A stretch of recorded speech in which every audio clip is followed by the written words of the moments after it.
today we're looking at stress and emotions, and this is something we've been dealing with a lot over the last few weeks, particularly with our clients and the situation regarding COVID-19 and the circuit breaker or the lockdown here in Singapore. It's going to last for another 6 weeks at least. I guess they could always extend it by another month or even more, depending on what happens with the number of cases.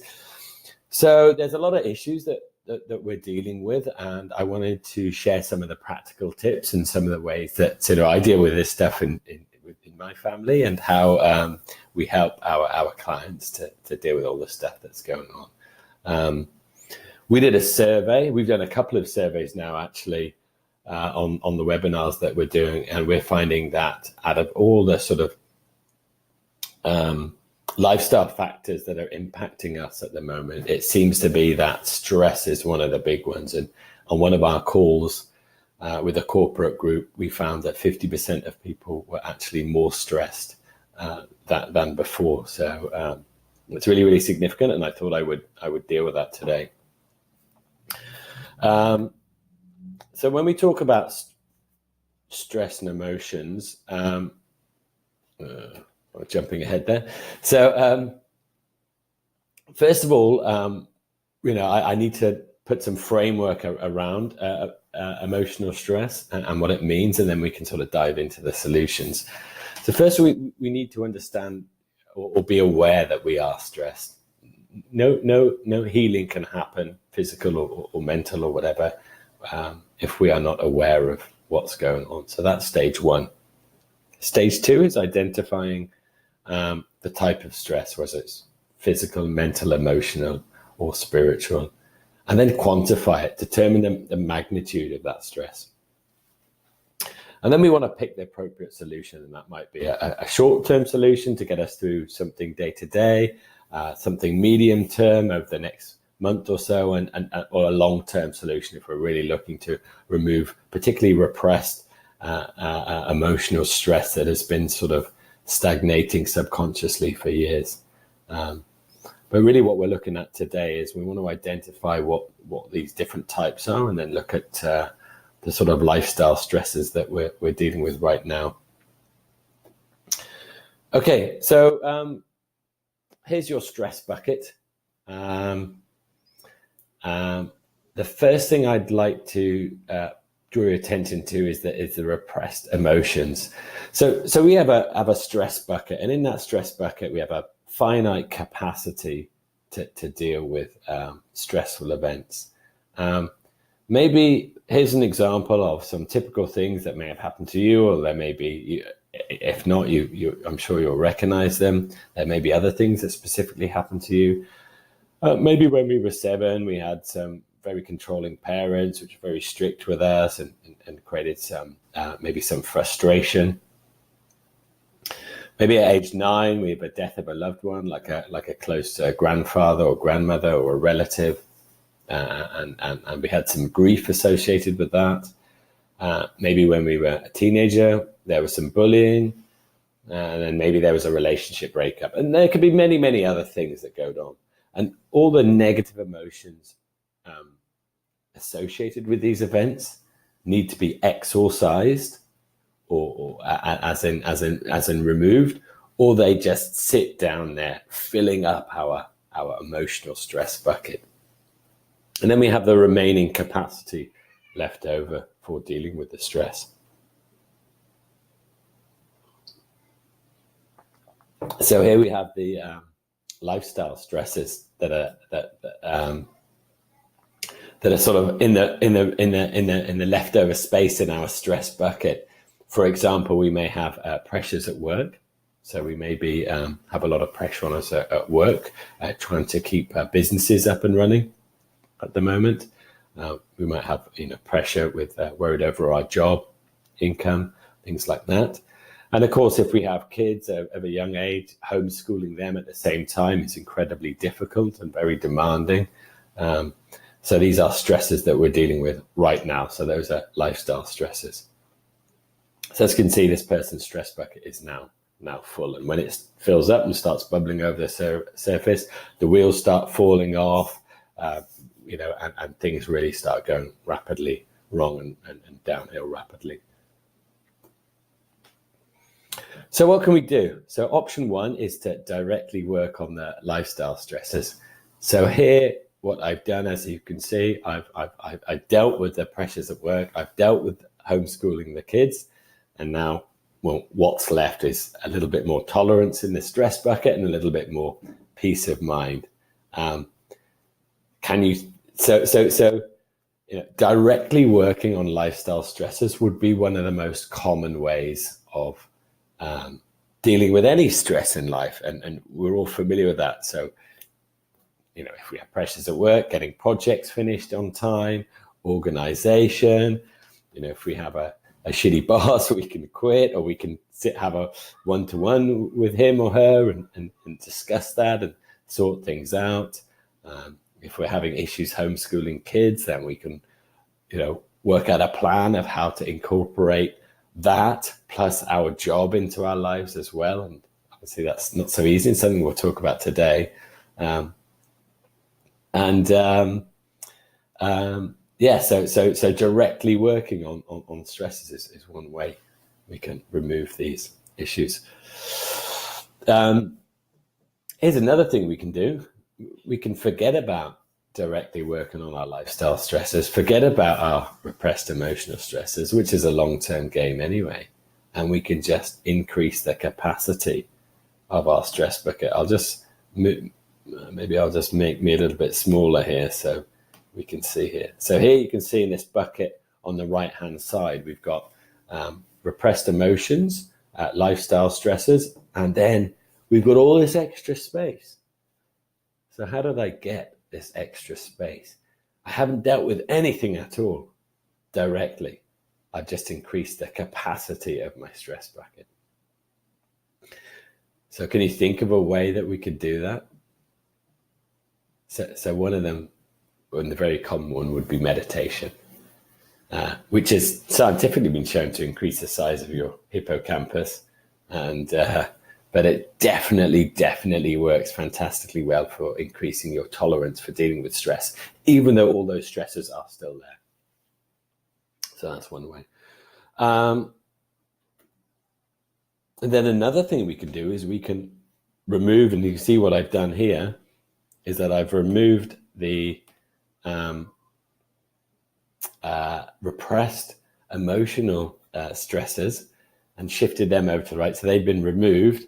And now that lifestyle stresses slip to the bottom, we have so much more capacity for dealing with stress, and life becomes so much more easier. Dealing with repressed emotions, we can deal with this two ways, directly and indirectly. One of the most common ways would be to work with a psychologist. So you can discuss the things that have happened in your childhood or throughout your life, which still cause anxiety and worry and bring up unpleasant memories and associated emotions with those memories. So we can discuss those and work on those. And that would be a direct way. And then there's indirect ways of working on emotional stresses. So things like EFT, applied kinesiology, TRE, and energy medicine, just ways of sort of identifying these repressed emotions and exercising them without necessarily having to relive too much trauma. Although it does seem that the most effective way to successfully exercise repressed emotion is to bring them from the subconscious to the conscious. Be aware and feel the emotion associated with that event, work out what the universe is trying to teach us, and then remove it. And it's not a quick process, and it can take a while, many years in some cases. From a holistic lifestyle point of view, we would call that peeling the onion. So that's that.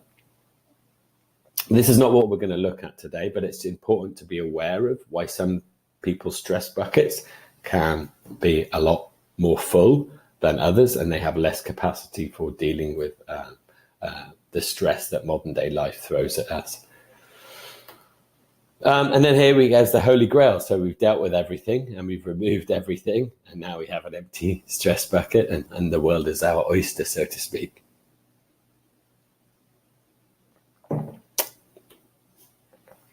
So there's a summary. So we can work on our lifestyle stresses directly. We can increase our capacity for dealing with lifestyle stresses. That would be indirect. We can work on our repressed emotions, and we can do that directly. And we can work on repressed emotions indirectly. So that's the 4 solutions for dealing with stress. So how does this apply to what's going on right now with the lockdown in Singapore? So I'm going to just come up with some of the most common problems, and I'm going to talk about a few things that we've been doing with our clients and indeed in our own lives. So the first one is loneliness. So people that are living on their own, it's a particularly difficult time for them. Humans need interaction. We're social creatures. We evolved in tribes. Ancestrally, we evolved over hundreds and hundreds of thousands of years in very large tribal groups, whereby, we'd have the elderly around who would educate the kids while maybe the women were off gathering and the men were out hunting. And then you had brothers and aunties and uncles and cousins and everything, not unlike a sort of happy-go-lucky Indonesian kampong environment. But that was really how all of us evolved, and we're tribal creatures. So being alone is very, very problematic for us. And indeed, research shows that loneliness and depression is a greater cause for mortality than smoking 15 cigarettes a day. So you're more likely to die early if you're lonely than smoking 15 cigarettes a day. So it's a big thing. So what can we do about that if we're living on our own? Well, obviously, we want to encourage as many Zoom calls as possible or video conferencing calls with our friends and family around the world. So personally, I have a Saturday 8 o'clock call with my friends, and then have a Sunday call with my family, my parents and my sister and my son's cousins. So that's pretty cool. And of course, I have a lot of Zoom calls with clients and my staff throughout the week as well. So I'm pretty lucky on that side of things. But if you are on your own, I'd really encourage as much family time and connection and bonding as possible. That's pretty obvious. Some of the less obvious ones are that when we wake up first thing in the morning, one of the best ways to set our mind straight and feel part of a social group is to see human faces. And one of the best ways you can do that is to go out for a walk. And now it depends on where you are in Singapore and how busy it is, because obviously we're encouraged not to go out and walk at the moment. But if you can get out on a walk and you do walk past other people, then that's actually really, really beneficial from a psychological perspective. And there's a lot of research on this. So walking and seeing other people is great. If you want to upregulate that and make it even better, then say hello to people. Look them in the eye and say hello. And even if you might feel a bit of a plonker and they may not say hello back, but I guarantee you're going to feel awesome about it. So that's another thing. If you really don't want to go out the house, and I highly recommend watching something on the TV where you see a lot of human faces. Or you can look through family albums as well. But even just like watching a show like Friends, where you see familiar faces and a lot of them, actually first thing in the morning is really, really good. Not that I'm encouraging people to sort of binge watch Netflix for sort of 3 hours, but watching people's faces. So that's another tip for dealing with loneliness, something that you might not be familiar with, but it's quite easy to do. So one of the big ones, homeschooling kids. If you have young kids, this is really, really tough. So it's really important to get a routine down for the kids. So what I did here, and this is working really well, I divided up I just read a whole bunch of tasks that my son can do throughout the day, such as Zoom calls with his teachers. He's got 3 of those. Schoolwork, playing on the PlayStation, doing educational stuff on the iPad. He has a program called Raz Kids, which is like reading and questions, and then another one called Wawa Yaya, which is a Chinese one because he's doing a bilingual program. And then there's playing with Lego in his room, playing with other stuff in his room. There's a whole bunch of these things, and some of these are kind of less educational than others. But I divided them up into 30-minute blocks. I've also got exercise in there and food and things like that. So divide them up into 30-minute blocks. So what you can do is every time he's done a 30-minute block, you can tick it off, and then he can go on and do another block. And I'll let him choose. So he says, what do you want to do now, Daddy? Oh, you can watch Netflix. I've set up Netflix. So there's just the educational shows on Netflix, which are like the animal documentaries and things like that, or storybots. So you can watch that for 30 minutes. Set the timer on the phone. When the phone's gone off, right, Luke, we've got to go do something else now, because you don't want the mind to be stuck doing the same activity. So now you've done something which is watching, that's on the telly. So now you can play in your room, play Lego for 30 minutes. And then after that, you can do something educational, some schoolwork on the iPad, but always changing the medium and changing that. So some of those things need to be supervised and some of them don't. So the supervised stuff is generally the homeschooling stuff, the actual schoolwork. They just don't seem to be able to, these teachers don't seem to be able to set schoolwork that the kids that can do them all. They always need some, so it's like, oh, now you've got to cut up this T-shirt and make it into a bag. Okay, we're going to need a T-shirt. We're going to need scissors. I mean, they can't just let kids loose with T-shirts and scissors and sticky tape and things like that. You need to supervise them. So there's supervised stuff and there's unsupervised stuff. So do the supervised stuff where you can really spend that time with him and take that time out of your day. Don't work and do the supervised stuff.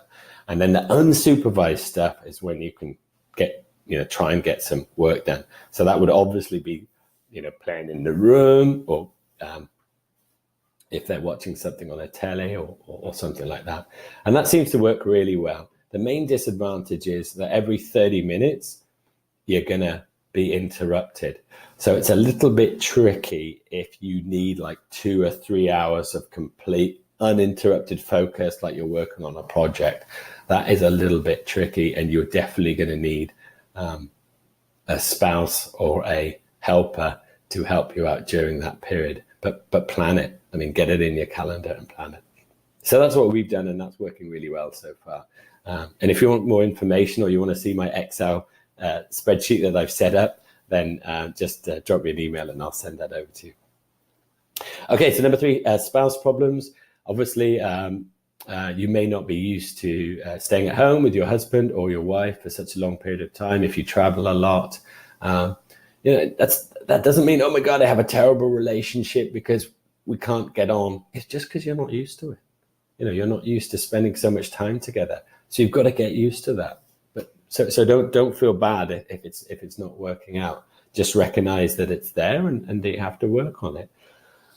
And maybe you find that some of the things that your husband or wife does is kind of annoying. But trying to change those things is just pointless. It's just futile. Much better than trying to change someone is trying to change your own attitude and the response to the things that they do. And two of the best ways to do that is, 1, write a list of things that you're grateful about for your spouse and what he or she does for you. And do that every day, every morning. I am grateful for my wife's cooking. I am grateful for my husband's ability to give my feet a rub in the evening, or something like that, right? And just write it down. Just only write the great things. Just 3 a day. It'll take you 2 minutes. So do that every morning. And of course, meditation. Meditation it's going to lift you mentally, lift you positively, and it's going to increase your capacity for dealing with stress in general. And obviously, I don't know what the details of any spousal issues there may be. So meditation is brilliant. And there's many, many, many different kinds. And if I tried meditation, didn't work for me. There's so many different kinds. so many different. I've got a whole presentation on it with a list, and I've sort of ranked them from least effective to most effective. But that's really for me personally, because different people find different meditative techniques useful. And it really is very, very personal. Just like diet, it's very, very personal. So that's something else I'd recommend. And then work-life segregation. I've got 2 tips here. We find now that sort of work is blurring into life, which is blurring into work, which is weekdays are blurring into weekends, and we're not really segregating our work-life balance. So the two solutions there is, one, to fix a space where you only work. So I've got one study room in the house and I only work in this room. I don't work out in the dining room area. I don't work on my laptop in bed. If my wife's watching TV, I don't sit there with my laptop and do work. I only work in this room. So I'm mentally, this is the work room and the rest is lifestyle. So I'm segregating physically, and that helps me to segregate mentally. So I'm not distracted thinking about work when I should be present with my family. And then when you leave the workroom, just say to yourself, okay, stop thinking about that. Stop thinking about that. Stop thinking about work. So it's really, really important to have that segregation. Yeah, leave your phone in here and turn it off. The second thing is to fix some times. Fix the times that you're going to work and the hours that you're going to be available. How many hours did you do when you were working in the office? 8 hours, 9 hours? How many were actually productive? Work those hours, set it in the calendar, and then think about how you're going to, if you have kids, think about how you're going to tie that in around your kids' routine as well. For me, I just sorted out my son's routine first and then built my life around his routine, because that was much easier. And if you have kids, it's much easier once you get the kids sorted, and you can sort yourself out. You've got to sort the kids out first. So really fix some times that are going to work. And at least do one day where you do 0 work. Ideally Saturday and Sunday, but at least one day we just do nothing. Do not check emails, nothing. Do not even sneak a peek at that thing. Just like exercise, you got to take a day off. And then finally, the future. You may be worried about your job security. If you're running a small business, you may be worried about that, and whether it will survive this period. Obviously, the economic fallout from the world being in lockdown is going to be absolutely disastrous, and the impact has not been felt even slightly yet. So there's going to be some big issues. However, we can get through this as long as we try and avoid as much fear as possible. And obviously it's the fear which creates the stress and anxiety within us. And all fear is really, it's fear of something that in the future that may not materialize. So and a good acronym for this is false expectations appearing real. So fear, false expectations appearing real. So we're worried about the negative that might happen, but might not happen as well. And so we fear that. And again, one of the best ways to remove the fear is to just meditate and create some mental space. So there's, and create more sort of mental positivity. So there's less room for these anxious thoughts to take hold and root. And if we can do that, we can create more positivity in our life, which comes with positive action, which will help get us to a place where we attract what we really want in our lives. And that's really the place we want to get to. And of course, finally, you don't have to do all this alone. If you want to have a chat with us, just pop that URL into your browser, levitize.com.sg/consultation, and you can have a free chat with us. As holistic lifestyle coaches, this is really our bread and butter. It's right up our street because while we don't only look at diet and nutrition and breathing and hydration and exercise, but of course stress and emotions and thinking are all part of the package of what a good holistic lifestyle coach should cover. So if you do want to reach out to us, we really encourage it, and we'd love to hear from you. Otherwise, hope you love all the tips that we've given you today, and thanks for listening. Bye-bye.